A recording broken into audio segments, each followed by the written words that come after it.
Doctor Pradeep Kansagara 15મી ઓગસ્ટના રોજ જન્મેલા આ ડૉક્ટર માનવતાવાદી છે. સૌરાષ્ટ્ર અને કચ્છના કિડનીના દર્દીઓને ઘર આંગણે અદ્યતન અને વ્યાજબી દરે તબીબી સારવાર મળી રહે તે માટે તેમણે વર્ષો પહેલાં રાજકોટમાં કિડની હોસ્પિટલની સ્થાપના કરી.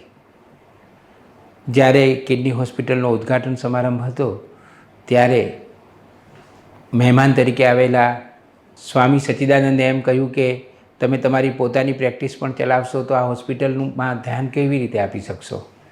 અને એ જ વખતે માઇક ઉપર ડૉક્ટર પ્રદીપ કણસાગરાએ જાહેરાત કરી કે હું આજથી જ મારી ખાનગી તબીબી પ્રેક્ટિસ બંધ કરું છું. આવા લોકોને વરેલા ડૉક્ટર પ્રદીપ કણસાગરાની પોઝિટિવ સ્ટોરી તમે સમાજની સુગંધ પુસ્તકમાં વાંચી શકો છો. અને આવા તો 10 પુસ્તકો છે.